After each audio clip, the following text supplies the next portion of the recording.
Good morning, everybody. Hello. Oh, thank you very much. Good morning and welcome to our Commissioner Conversations 6 to 12. I'm Joe Godwin. I used to be Director of BBC Children's, and this morning I'm here to moderate a discussion between people who commission stuff for 6 to 12-year-olds. I'm mostly excited about being here in the final of the World Snooker Championship. I can't tell you how thrilling it is to stand here. Before we start, we just want to thank our sponsors. Sponsors enable this conference to be lively, enjoyable, brilliantly staged. So thank you very much to Fourth Wall, who have sponsored this session. You could clap if you wanted. So this session, we're going to have people who commission content for 6 to 12-year-olds. They're going to tell you what they want, what they like, what works. Importantly, they're going to tell you how you get your ideas in front of them and how the commissioning process works. They're going to do a short presentation, and then we're going to talk to them about what they're looking for and such like, and then it'll be your chance to ask questions. So do think of questions you want to ask, and I will try my very best to make sure we have enough time to ask them. So without any further ado, brilliant panel. I'll get them to come on. I've asked them to run on game show style. And then I'll tell you who they are when they get here. So please welcome the panel.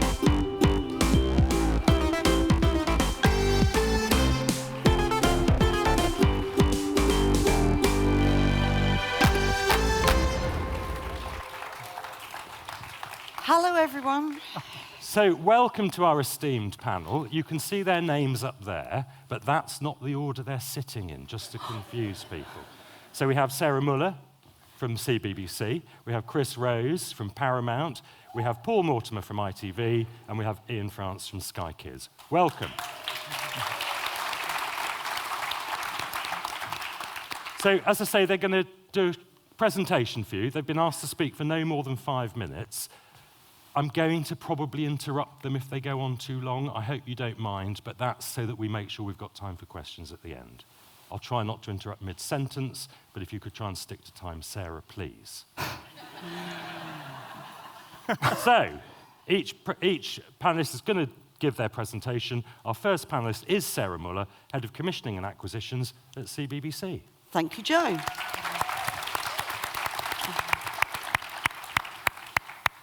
Hello, everybody. Before I start, I've just got to say I am standing somewhere that Ronnie O'Sullivan has stood, and I can't tell you how excited I am and how much that means. Sorry, sidebar. Just very quickly, CBBC, as I think you all know, is that BBC's 7+ children's services, and it also includes now some family, because I think we've all identified during lockdown that family is very important as a greater part of our audience, and we are a subset of that.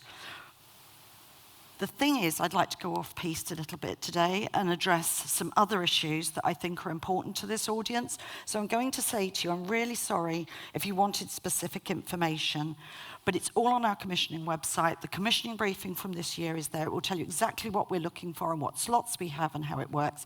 And also dotted about is my commissioning executive team and myself, and we can answer those questions afterwards. I'm going to get Joe to stop me. I'm just going to talk out until I'm told to stop, okay, and we can deal with everything else later. So, CBBC, I just wanted to talk about CBBC and address things that you've read and concerns that you might have. And I just want to start by saying we are in rude health. I've done something I've never done in my life, which we won this award for Channel of the Year up against adult channels who are much better resourced than us across the board. And I've actually brought it today because I wanted to say this is our award, this is everybody. You all supply us with our content. We couldn't have got this without you. We were commended for our commitment to content and our breadth of content. And that's something that you bring to us. And I don't want you to think that's going to stop, because it isn't going to. It absolutely isn't.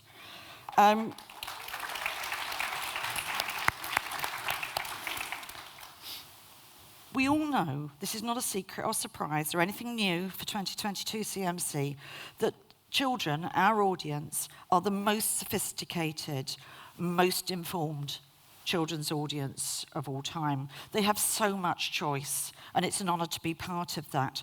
But inevitably, all of that choice and all of that sophistication brings a set of issues, and that means that we know that our audience are streaming content, they're making choices, they're self-curating, rather than just sitting back and watching what we put on for them when we put it on. And that's immutable, we all get that, so that bit's not a surprise.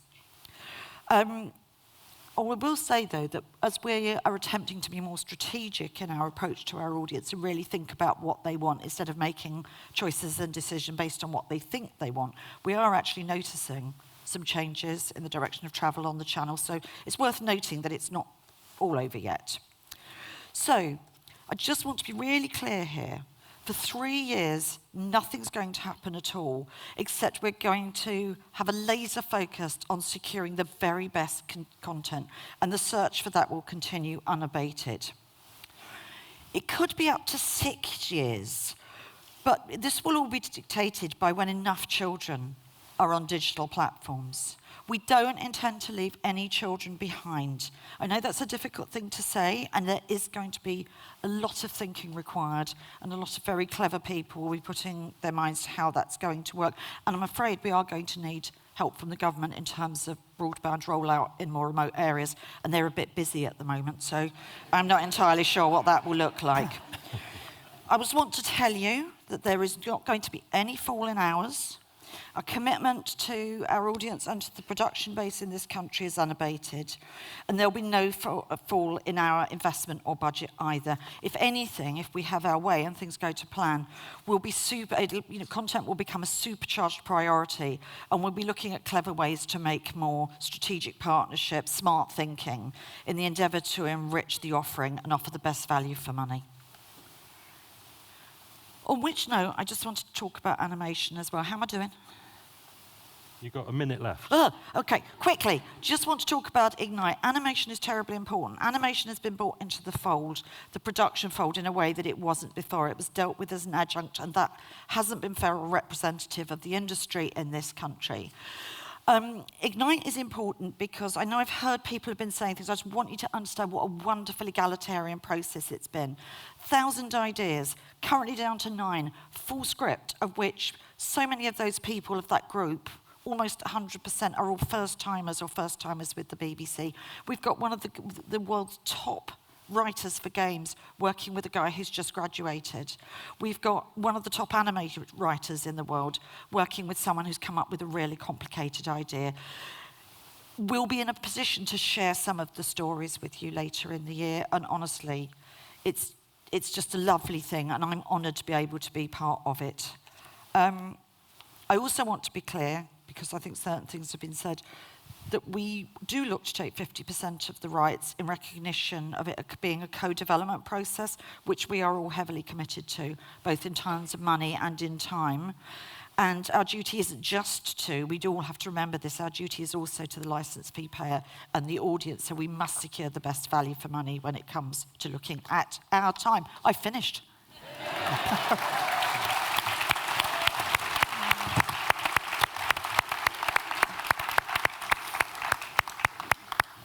Sorry if that seemed rude and brutal, but as I say, it's just to keep time for questions, so you can ask Sarah all the questions you don't think she may have answered in that.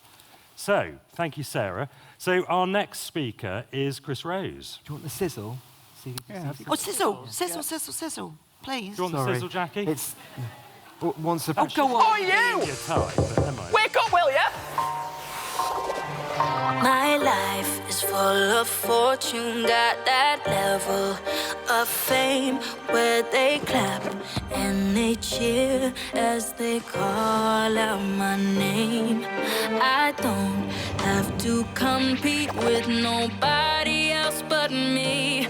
Baby, you know that I'm in my own league. I'ma do what I do best.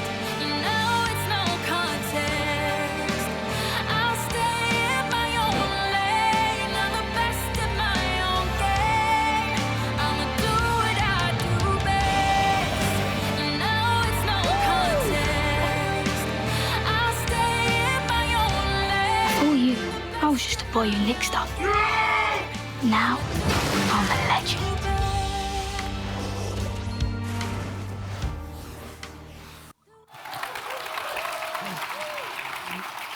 Do you have business cards these days? No, we don't have business I cards. was going to say, because these I've job got a QR titles are code. so long. So Chris is VP, Production and Development, Paramount Global Kids and Family. That's correct. So here you go. Well You've done. got 5 minutes Yep. to include the sizzle, if you can, Chris. Yes. I will be putting on the Okay. brutal timer once again. All right. Ladies and gentlemen, Thank you. Chris Rose.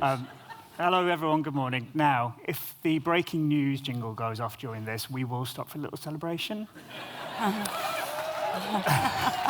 Hello everyone. So Nickelodeon is the #1 commercial children's network in the UK. Internationally, we're in 400 million households, nearly 180 countries, and in 36 global languages. Nickelodeon's mission is to make the world a more playful place. We're kids first. We promise to always stay true to kids. We're fun, larger than life, and irreverent, just like 7 to 11-year-olds. It's sort of the best and mess of being a kid. We take a globally aligned but locally focused approach to our broad range of kids' content. And here in the UK, our channels for kids aged 7 to 11 are Nickelodeon and Nicktoons.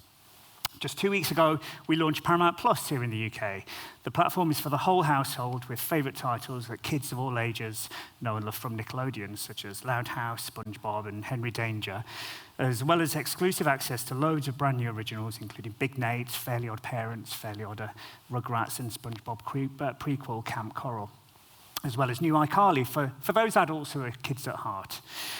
Nicktoons is non-stop animation, showcasing our iconic franchises such as SpongeBob, whereas Nickelodeon, as our flagship brand, is the home of some of the biggest animation and live action in the UK, including recently launched Star Trek Prodigy, The Patrick Star Show, and The Smurfs, as well as much-loved hits Loud House, Horrid Henry, Danger Force, and Goldie's Oldies. The Thundermans and Side Hustle, that's just a few. This week we launched Rock Island Mysteries, which is a brand new mystery comedy adventure series created by Matthew Cook, Vince Lund and Michael Ford at Three Wise here in the UK. It was developed by us at Nick International in London, and we produced it with Fremantle in sunny Australia, so it's a truly global production. In fact, all our productions are executed via innovative global production methods. For example, It's Pony, which was originally pitched into our shorts programme from UK creator Ant Blades.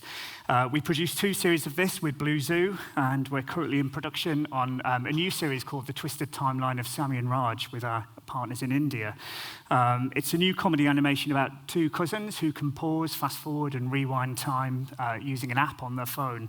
And it's the first time we've undertaken a production of this nature with partners in India. And we know that great ideas can come from anywhere and everywhere. In fact, we've got something in development in development or production in every continent around the world. But we don't want to stop at that. A couple of weeks back, we announced the launch of the 2022 Intergalactic Shorts Programme to find brand new ideas from creators all over the world to find our next big series. We want ideas that are bold, messy, and punchy, but fit with our kid-first brand ethos. So if you've got an idea and you want to know how to contribute, then get in touch with me afterwards. We talk to kids all the time. In fact, we do extensive research to inform our programs, and these studies in particular tell us that kids want to see themselves reflected on screen. So we do just that. We create diverse characters and shows that reflect kids today. Nickelodeon, as you know, is home to some of the greatest characters and global franchises, SpongeBob SquarePants, Teenage Mutant Ninja Turtles, and we've got more to come, including Monster High, which will return with a live-action musical movie in the autumn, and the recently announced Transformers Earthspark. These are franchises that audiences connect to, and they follow on every platform we take them to, from linear, where we're #1, to digital, like YouTube, where our characters are top 10 globally, to music, gaming, consumer products, and experiences, such as the Nickelodeon Weekenders at Park Dean, and the Nickelodeon Experience, which is a pop-up immersive outdoor adventure. We're approaching absolute ubiquity with kids, along with the millions of nostalgic adults who grew up with our shows and who want to share them with their own kids. So however you engage with Nick, deliver strong characters, engaging scenarios, and concepts with a point of difference. There are a couple of ways you can talk to us about your idea.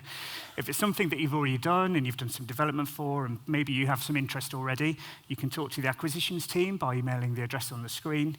But we also want to hear from you with your original idea, and as early as possible so that we can work with you to help you develop it for our platforms. And the URL to do that is on the screen as well. So what do we commission and acquire? So character-driven stories in a kid-relatable environment. We always talk internally with the development team of it being a kid's world, but better. Your idea must appeal to our core of 7 to 11-year-olds, have boy and girl entry points, with strong and engaging characters, and be able to be articulated in a sentence or two. It must also sit alongside our rich library of content, which you can see now. Join us. You always wanted to see the stars. I like where this is going. Being a superhero, it's about what's inside of you. Our skeletons. I love this game! What do you call this, Slap? I'm not supposed to use that kind of language in front of children. You guys need to see this. Ooh, exciting! I still got it. The excitement is killing me. See? I do know what audience is like. Come on, guys. We're about to have some fun. Darby said to get a spaghetti cannon. I said to get a confetti cannon. Yeah! We wrapped the room in bubble wrap, so we'll know if we're being too loud.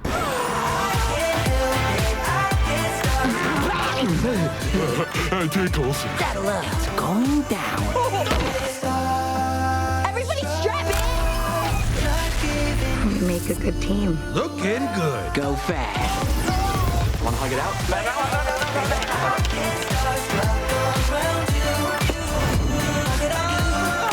There's a lot more where this came from.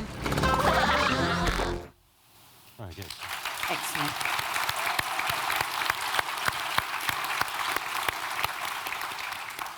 How did you do that? That was 5 minutes to the second. Practice, practice, practice. Did you have artificial assistance? Very good. Thank you, Chris. Now, please welcome our next speaker. It's Paul Mortimer, Controller of Digital Channels at ITV. Paul.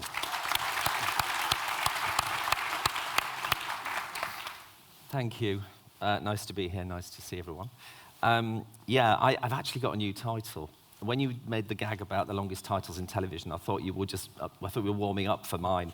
But you're right, I do a few things at ITV, the new ITV, since we've restructured. But I'm here as the controller of CITV, and that's the reason I'm happy to be talking to you guys today.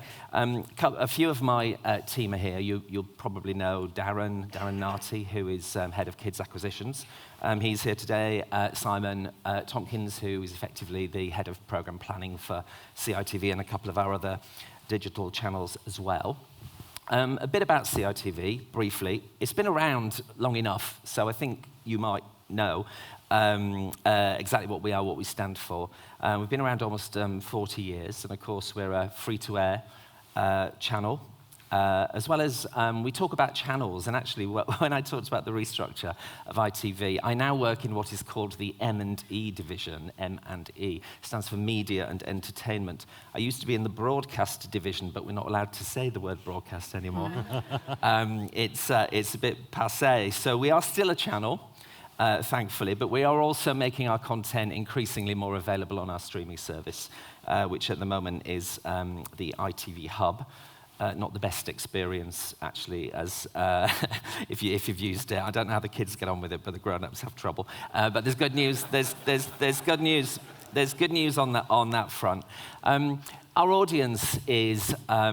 Our audience is like, it's the mini ITV audience. Our audience is obviously younger because it's CITV. 6 to 12 is the age range, but the sweet spot is probably 10 years of age.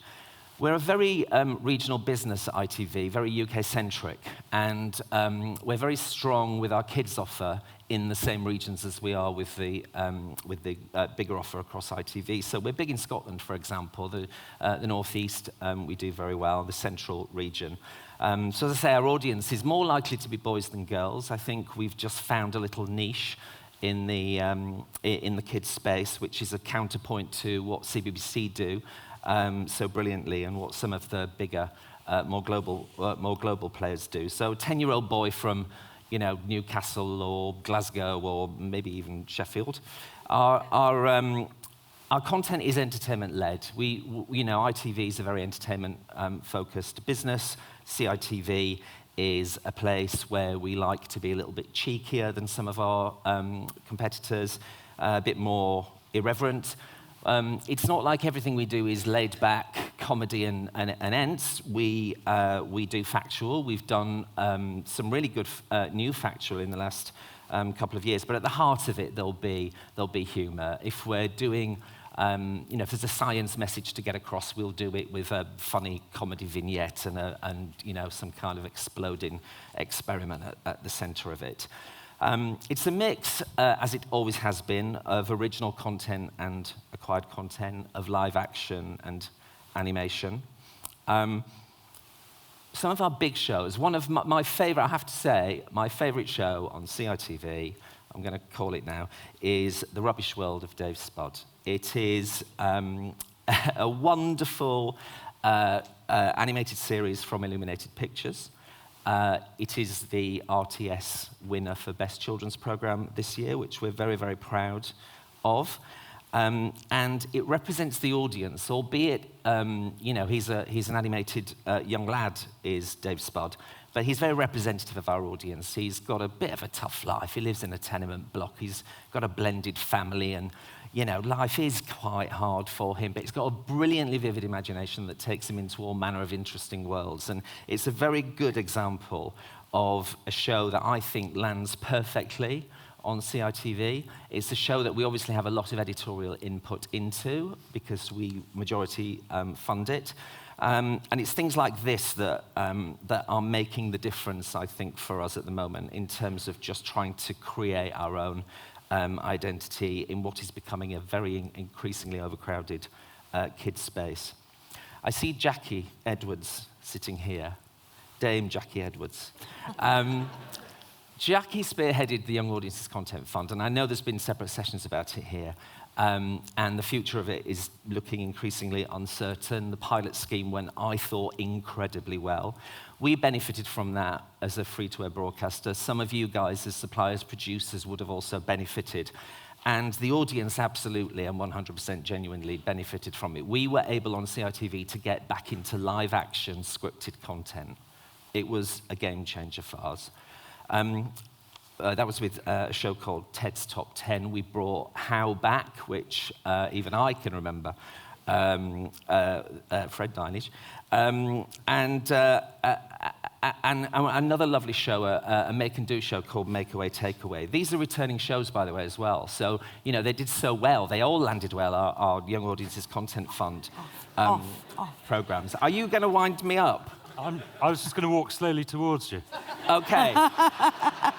I will just say, I was just going to get to a point which is about this shift from the linear world, the channels world, into the streaming world. We're launching a bigger, brand new, much better streaming service at ITV. It's called ITVX. It will launch in November. Children's content will be very much a part of it. With the personalization and registration and premium element to it, we're creating a safe space for kids to come in. Parents can avoid ads. They can pay a premium to get it ad-free, because I know that's an issue for a lot of parents.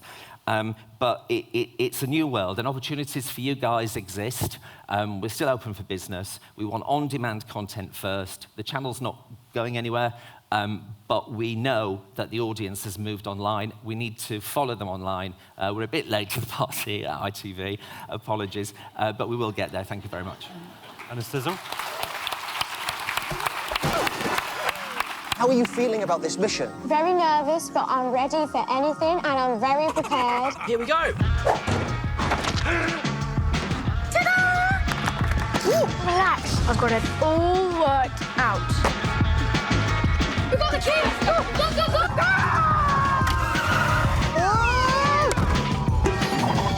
Ever get the feeling someone's pranking you?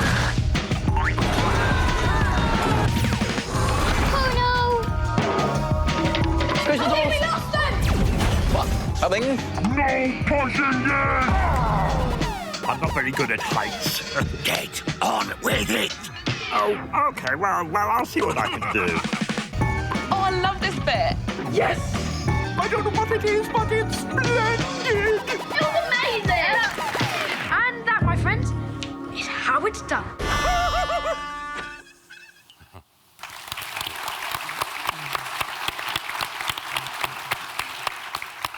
Thank you, Paul. Sorry to terminate you prematurely. Last but not least, please welcome Ian France, who's the commissioning editor at Sky Kids. Hi, everyone. Hi, everyone. I think Paul should bring back Teabag. Does anyone remember Teabag? No. This is what happens when a kids' TV geek becomes a commissioner. Okay, so Sky Kids. It's a busy platform which offers all the best shows, educational and interactive content for UK kids aged 1 to 10, and we like to say it's all in one place, easy. Sky Kids is curated to present kids with great content, and our family settings keep kids safe, so parents don't need to worry what their kids are watching. We offer 8 premium kids live channels from Warner Media, Paramount and Baby TV, as well as all the free-to-air kids channels too. And because we have so many great shows, Sky Kids Originals are commissioned to complement and not to compete with our partners by focusing on genres, age groups or formats that may not feature on these channels. And we've been pretty busy. Right, down to the business of commissioning. There are 3 big factors in our commissioning in this demo that might give you a steer. This age group is all about tapping into trends, IP and people that kids may know and love already. This helps our originals to stand out, be seen and talked about. We're not shy about taking a trend and reinventing it to work for our platform. For example, our gaming series with Dan TDM, Let's Game, takes a popular online formula of gaming walkthroughs, but it's shot professionally with no ads, product placement or bad language. And unsurprisingly, it's been really popular. And we're excited to be launching the very first TV series with some more insanely popular YouTubers, the Slow Mo Guys, in September. If you like to see watermelons exploding in slow-mo, it's very calming. There are a few things that we don't commission, and not because we don't love them, but they just don't work for us. So we don't commission game shows, as they don't hold up to repeat viewing. And we don't commission movies, because that sits with our colleagues at Sky Cinema, but I can put you in touch with them. And because we've got Cartoon Network and Nicktoons as part of our kids' offer, we're unlikely to commission long-running animation series for older kids too, especially as we have our British animation Dodo, which won a Broadcast Digital Award earlier this week, and we're very, very proud of Dodo. We're now commissioning for 2024. So, to recap, what's essential is people, known brands and trends, and that's what we're looking for. Desirable is comedy. Talkability, repeatability to say, and discoverability are key for us. We accept all submissions through our submissions inbox, which is at skykids@sky.uk. But really do make sure that your idea has something in it that makes it stand out. The upper end of this demographic is a very difficult age group to commission for. It's totally fragmented. We need to get their attention. So prove to us that you know, love, and understand this audience and why your show will grab them. Finally, shows to call out on our platform that we're really proud of are glossy live action drama, Jacqueline Wilson's Little Darlings, our Silly Animals with Alan Carr, and our collaboration with Fresh Start Media and Sky News, which brings our bold news service, FYI, to millions of kids every year, and they are very, very busy today. So let's see what we've been up to. Thank you. This is Destiny, and her family is complicated. There's her amazing mum, and there's her superstar dad, Danny. One tiny problem, though. He doesn't know she exists. Seriously, who are you? I'm your sister. Dan TDM here. Oh, okay, sweet. So we get a boost. Oh, and we absorb the rings too? That's sick. Russia's current president, Vladimir Putin, came to power in 2000. He has always made it clear that the end of the Soviet Union angers him, and some world leaders believe he would like Russia to become a huge empire, similar to how the Soviet Union used to be back in the day. Our future is in your hands. This is our last chance. We can beat climate change. That'll be Frisbee. Off you pop. Good luck, Joe. Today is his first day out. Big school! Oh, please don't call it that. The natural world, magnificent and full of millions of species of idiots. What's he say? He called you an idiot. Ever since Mother Nature gave birth to animals, people have been there with massive cameras, telling the world how utterly fabulous animals are. Well, they're not.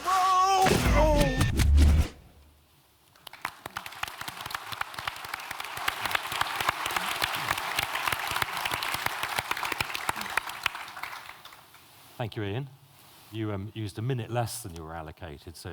Oh, there so you go, Paulo. guys. Thanks. What about that?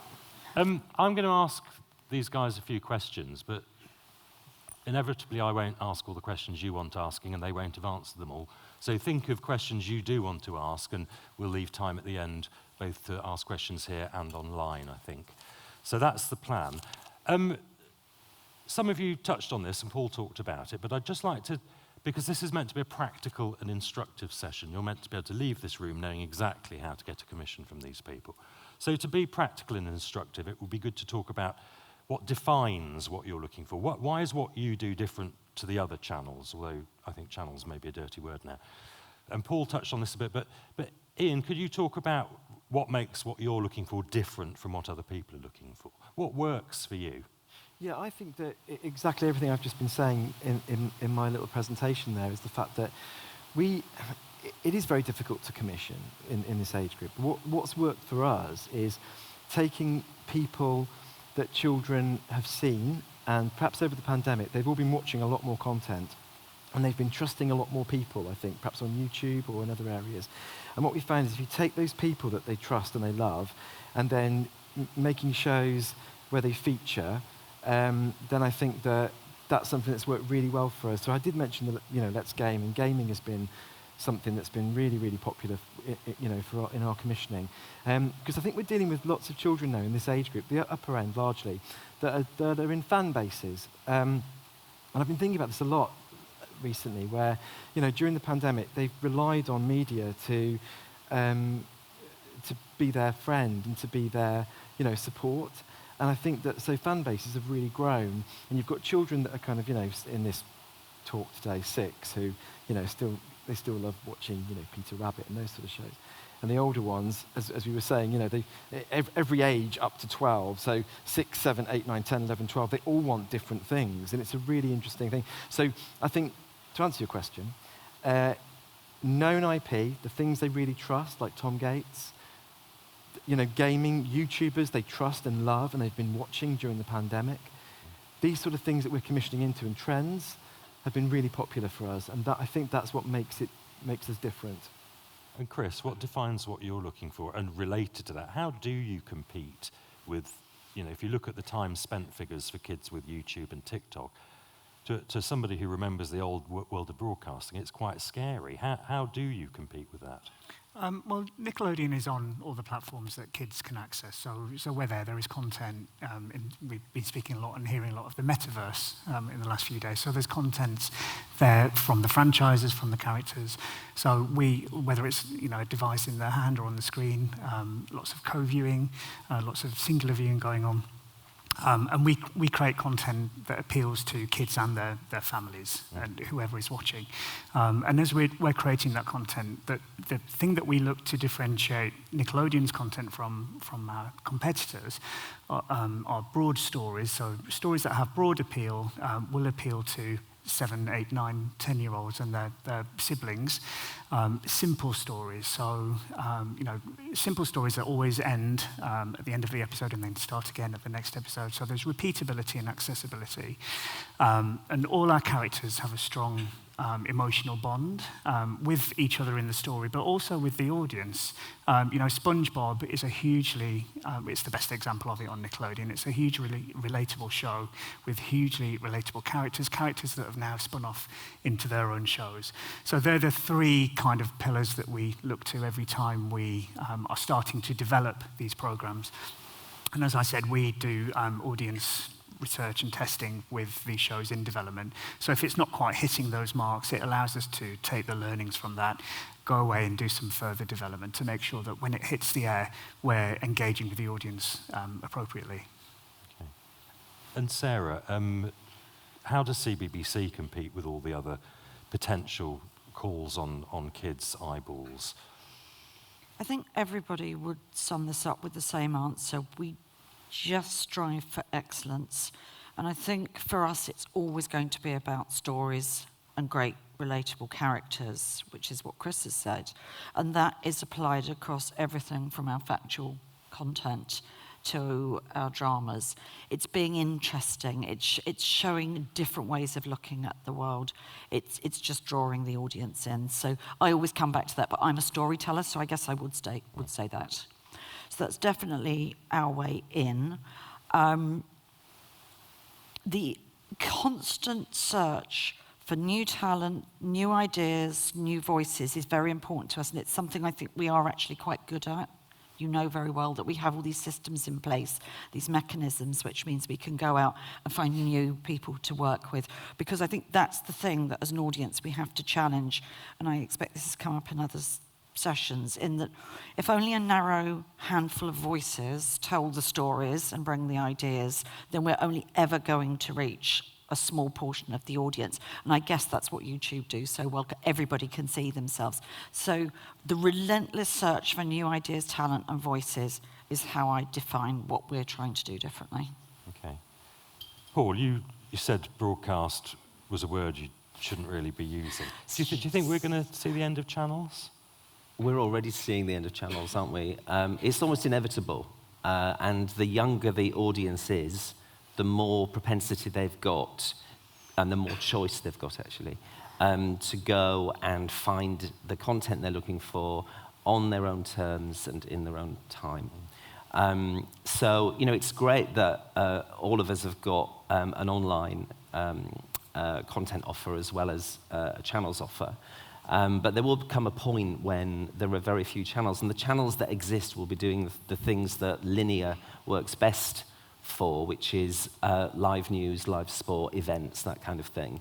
But in the kids space, and especially at CITV, because we don't have, you know, the biggest budget, we're looking for highly repeatable, closed episodic, wonderfully told stories, and they fit on demand better, in fact, than they probably do linear, because you can go in there and self-select as a user. I'm going to display my old fart credentials here with this question, Sarah, but if, as Paul said, on demand, kids can go and find what they're looking for, how, if there aren't channels, will they find what they didn't know they were looking for? That's a very good question, and I think I'm older than you. So let's hope I can answer it. Because traditionally, with TV channels, kids have gone looking for X and bumped into Y, but they wouldn't have gone looking for Y. So there's a whole raft of different answers to that. The first is, we'll all carry on using linear as our marvellous shop window that literally demonstrates all of the fabulous things we have in our rich, deep offering on iPlayer. And that's very much concentration, making sure that volume is there so you can really offer choice. Oh, so there'll be a linear stream of CBBC when it's online? Not necessarily online, but for the next few years, that's how we'll be working. And it is for the next few years. So we do have the opportunity to work in quite a smart way and make sure that we've attracted as many eyeballs as possible and that we're constantly testing different ways of working. A lot of what needs to happen for all of us is technical. It's to do with making sure that things function correctly, that the choice and the recommendations is there, that you can start to build a world where things will float to the surface. I mean, I think, again, another thing we all know is recognisable titles do best. And I think some of our big streaming competitors there, streaming competitors recognise that actually for the children's world, because discoverability is a real issue, they do better with brands that have been elsewhere on other platforms. So we can use that. That's a strength for us because we've already got those brands. So, you know, the strategy changes all the time, but it must be strategic. Because and finding ways to break out, particularly of the BBC, of the marketing ecosystem, which is just telling people who already watch the BBC about you know, the BBC. we all have the experience of Instagram or online shopping, that you buy one cheese grater and the world thinks all you want to do is buy cheese. That's happening to me. Ian, how will kids in this future world find the stuff they didn't know they wanted? I looked at a creme brulee cone, and you crack it and you eat it, and I can't wait to try that. Anyway, do you know what? We have regular meetings, and we look at our platform. We've got a whole team that looks at where things are being pushed and peddled, and what we think would work really well this week. And every week it changes. It's a big job, and they work really hard. And we've noticed that the key art on these platforms is absolutely key. So, we've actually launched series and we've gone, let's rejig this, rejig that. That's part of it too. And obviously the show is so important. We've worked so hard to make brilliant shows. But the key art, them finding it, is absolutely important. It really is. Because that helps you, find and navigate. We're doing the same thing at ITV, actually. And for producers, there's new deliverable guidelines. And a lot of it is on-demand focused. And the key art thing is really important. If your tile doesn't engage them, doesn't tell the story in a 4x3 tile on a service, they're not going to click through. Yeah. And this whole merchandising of the online of content in the online world is fascinating. People earn good money in that space, and rightly so. But I do think the power of the brand cuts through in an on-demand world. CBBC's fantastic brands. You'll still get great content that parents especially know and trust, and kids have come to really enjoy. But it's just that you will find it in some different places or in more places. And when you get there, you'll be able to search precisely for that. I always think of it like a department store. You're going through the front door of the iPlayer. It's like going into Selfridges. You're looking for, a cake. So you go to the bakery. Once you're in the bakery, you've got other choices to make for the. And on the way to the bakery, you pass the cheese grater department. Or the creme brulee. I have a serious concern that in an on-demand world, particularly about UK factual content, is how children will find it, and if they don't find it and use it, whether any of you will bother commissioning it. That's. Go on, Sarah, tell me I'm not to worry about it. You're not to worry about it, because the thing to do is to make sure all of these things are brands, as Paul says. Brands will help. So they're between the door and the cake department? Yes, because you'll recognise them and see them. So we've done a lot of work this year. Kes has worked incredibly hard on the My Life strand to give it a sense, because they were all standalone films by some of the best production companies in the UK, telling really interesting, award-winning stories about children, for children, to children. But they all sat individually. So we've got them all together and put them into a recognisable brand that will be its own rail on iPlayer. So you can find really interesting stories, a bit like you would with Louis Theroux elsewhere. You think, I liked that, that was interesting. That's how you make sure we look after everything, that it finds a home within a wider offering of content. Okay. It won't all be cheese graters. I'm trying to think what... No, I want there to be some cheese graters. I don't want it all to be cake, creme brulee, whatever Ian said. Cone. You want the creme brulee cone? No. No, you don't. I want it to be a diverse choice, and I just worry about discoverability. Yeah, we better move on, because we want to leave time for people to ask questions. Paul, you mentioned the Young Audiences Content Fund. Do you think its demise would have a significant impact on diverse commissioning abilities in the UK? Absolutely, 100%. The injection of cash that we had into the industry, that we benefited from as a free-to-air kids broadcaster, was invaluable. Our commissioning went skyrocketed as a consequence of only having to match fund the contribution from the Young Audiences Content Fund. And as I said, it made the difference between CITV being able to do live action scripted content or not. We were able to do that. The ambition of the programming went up, the production values went up. And it was great for us, and that was the objective of the scheme, because it's all UK produced and it's all aimed at UK audiences. I think part of the thinking behind it was about the growth of some of the global players and the kind of globalization of content. All we want is to put UK kids, all we want is to put UK content in front of UK kids so that they have a bigger range of storytelling that reflects their personal lives and interests. And we could absolutely, and have proven to do, so much more of that as a result of being a beneficiary of the fund. And I know going forward that, as I say, our ambitions have been tempered somewhat. We're going to open it up to your questions very shortly. Sarah, I just want to ask you about CBBC's animation strategy. Does this mean there's going to be fewer opportunities for live action commissions?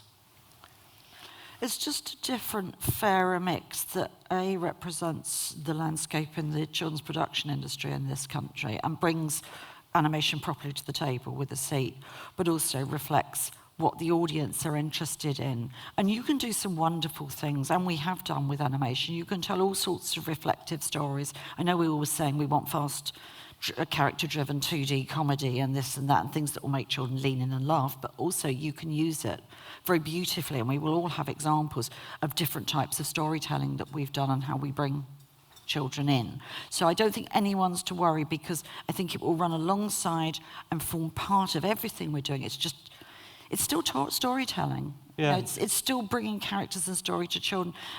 You said in your 6.5-minute presentation that it was so not. That CBBC wasn't going to spend less when it went online. What I don't understand is I thought it was going online to save money. Content isn't the issue. I mean, it's distribution costs. It's ultimately, this is my take. So I didn't realise how much distribution costs were till I went to Sony and someone actually handed me a spreadsheet and said, here are all your costs. And I went, what's that? Looking at the thing with so many noughts, it went right across the thing. And I went, oh, those are your satellite and broadcast costs. Right, okay. So that's, I think, where we're talking about the practicalities. But ultimately, it comes down to recognising the audience and what the audience wants. For us at Children's, that's what we care about, rather than necessarily saving money. Right, notebooks at the ready. I'm going to ask you all what you're looking for and how people pitch to you. Who wants to go first? I'll go first. Go on then, Ian. What are you looking for and how do people get it to you? So I think hopefully my little presentation made it quite clear what we're looking for. And I think that if everybody who wants to suggest an idea to us, then we'd very much like to see it at Sky Kids at sky.uk. We all review everything that comes into that inbox, and we absolutely do our best to make sure that everybody gets a personal reply. It takes us a bit of time, and we can be inundated sometimes, but if everybody can send in a document, one page is great.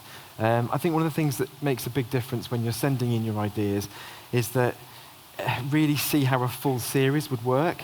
Sometimes we get ideas and we just look and we think it's just a one-hit, episode. That episode's great, but actually, how would a 26-part, series look? So really think it through and just make it special.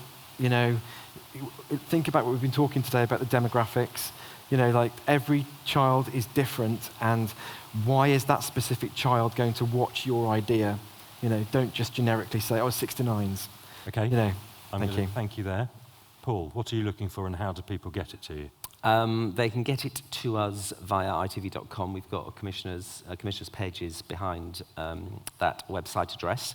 If you already have a relationship with anyone in the team, myself included, you can email me a top line. If it's something that I think is worth pursuing, we will get back to you and we'll talk about developing it. If it's an idea that comes in that just needs part funding, you can speak to Darren, who is getting more and more adept at doing those kind of complicated deals for shows in which there are numerous partners. And I think that was something I didn't get a chance to say, actually, but in order to fill the gap that is emerging because we don't have access to the fund, interesting new models. CITV is very up for partnering with international broadcasters on a project that is going to work for us. But fundamentally, it's still got to have the tone and sensibility of the content that you'll find on CITV right now if you were to go and look. Okay, thank you. Chris? So you can send your idea into the URL, which is pitch2nick.paramount.com.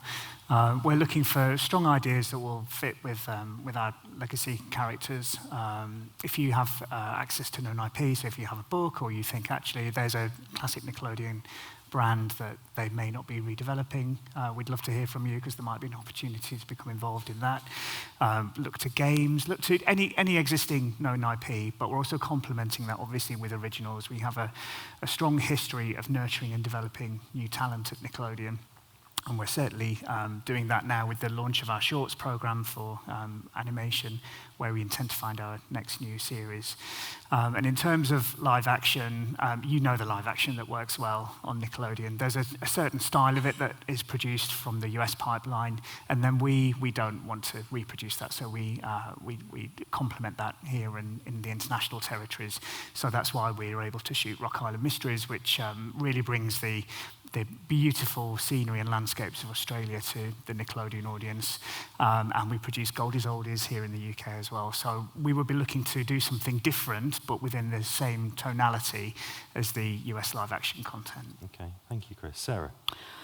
So we literally get thousands of submissions coming in different forms from around the world each year, to the point where we actually run a sweepstake to see who's going to get the closest number. So we're dealing with things slightly differently. We've put everything into a submissions unit, which is run by a lady called Desiree Peters, who I think a lot of you will already know. That's children's submissions at bbc.co.uk to get the idea there, and that's the very best place, because then she'll make sure it's disseminated to whoever the correct executive is within the content team for either 0 Say to the 6. email address again. Sure, I hope I've got it right. Oh, I do. It's all on the website, but it's all on the BBC commissioning website. It's children's submissions at bbc.co.uk is the email address. But of course, you can come directly to anybody you've got a relationship with. You can always speak to me. I always want to hear about new things and meet new people. And then the executive team are here. I can see Melissa and Amy and Joe Allen here, and they're all very happy to give you a bit more context and detail about how to get ideas to us. Very good. I'm going to ask a few questions that have been submitted online, both anonymously and anonymously, if that's the opposite of anonymously. This is a really good question. I don't know who asked this, but it just makes the observation that across a lot of these sessions, there aren't any people of colour here making decisions. How's your organisation trying to make, A, your diverse content authentically diverse, and what can we do to make sure these sessions look a bit different in the years to come? Anybody who wants to help answer that? It's so important. And I was surprised, actually, with our very limited 5 minutes, that it hadn't come up before, because it's all part of this making sure that every voice has a place at the table, because, you know, how dare we try and tell stories that don't reflect everyone's lives? I mean, at the BBC, we, particularly at children's, we're very good at on-screen representation. So that's kind of something that we've worked through, and we've looked at how to tell meaningful stories.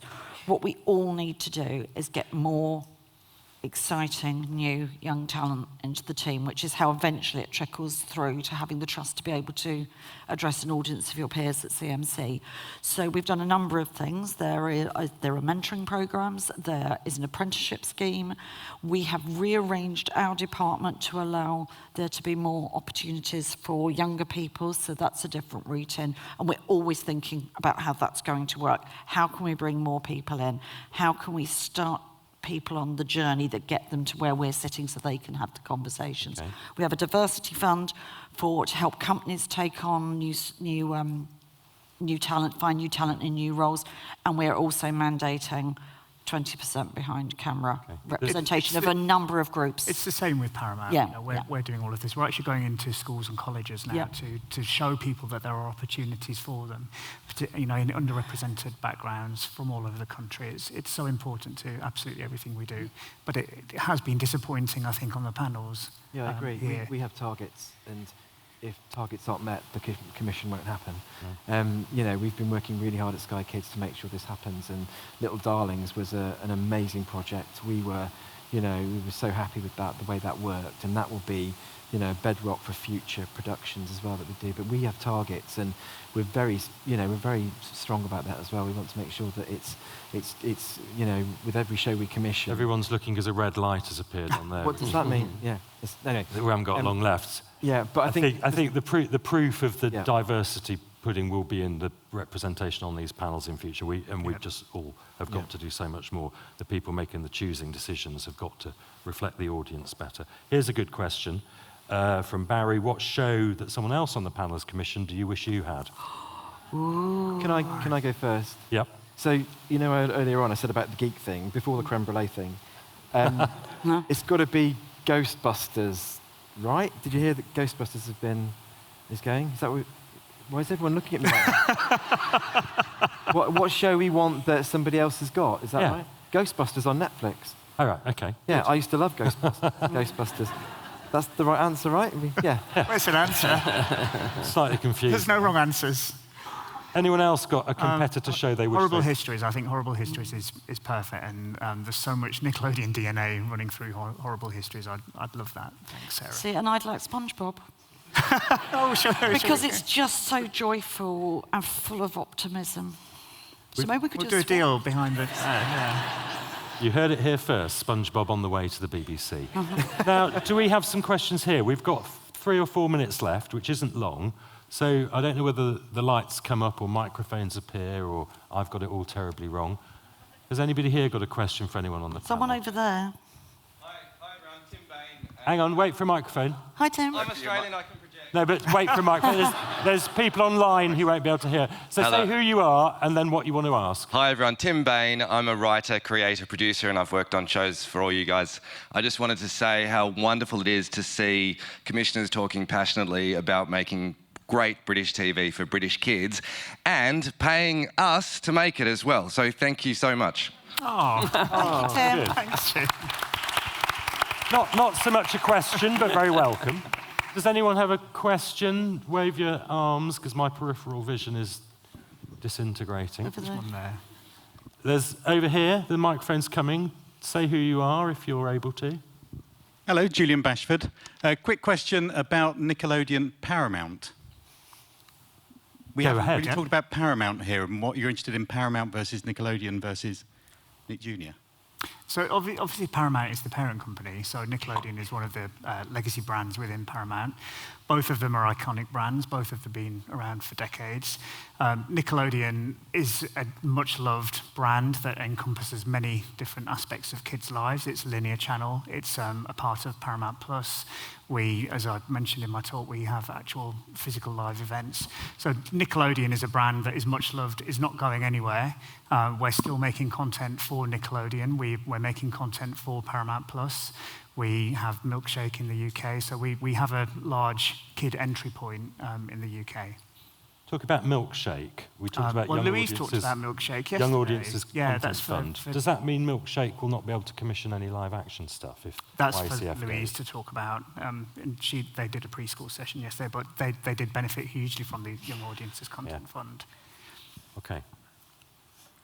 Any other questions in the dying moments of this Snooker World Final? Children's commissioning panel. You're going to have to wave because my eyesight's so bad. Can't believe nobody's got a question for four of the most powerful people in children's media. Where? Oh, there's somebody got there first. Say who you are, and then there's one... Hi, yeah, I'm Helena Mitchell from Chronically Creative. I was just wondering, as a new talent and new diverse voice and creator, how do we get seen and commissioned by broadcasters if you are wanting there to be a brand already there, but are also wanting to see the show as early as possible so you can guide the development and mentor the creator? Anyone help there? I'm just trying to look to see who we're answering. We in particular love to hear your ideas as early as possible. So when you write to us via that website, your idea will come in. There's a team of us reviewing the projects, as there is with everybody here, and then we'll get in touch if we think there's potential to develop it further for our platforms. Yeah, just to address the known IP thing, I think it's really key for this audience that they you know, it's really busy, especially for Sky Kids. It's on demand, so it's got to be seen. So I know I've been talking about known IP and people that children know, but we also do look at, of course we do look at new ideas that come in and new people that come in all the time. And I've just spotted MC Grammar sitting over there. Hello, Jacob. So that he's a perfect example for Sky Kids, how, you know, when we met Jacob, we just knew that there was raw talent and people would be, children and families would really love watching him. 3 o'clock today. And also, you know, so you're in the same situation that Jacob was a couple of years ago. And I think that that's something that, you know, we won't say no, but we just know that we've got to build you up to be somebody that kids really kind of go, oh, that's that person there, and really love. So ideas in, as Chris said, we'd always review them. So, you know, do send it in, we'll always review them. I always think it's worth saying... We've run out of time. Oh, I can't. Oh, go on, finish the sentence. Go on, quickly. As a producer who's pitched to broadcasters myself, we are trying not to be too prescriptive and don't allow yourself to be prescribed to. That every single idea needs to be... You need to do what's best for it, and everyone is different. So present when you want, when you feel ready, in the way that you want. We're not going to turn you away because it's X or Y or overdeveloped or underdeveloped. Have confidence in your idea and bring it when you feel ready to bring it. Yeah. I'm really sorry. I think we could talk to these guys for another hour.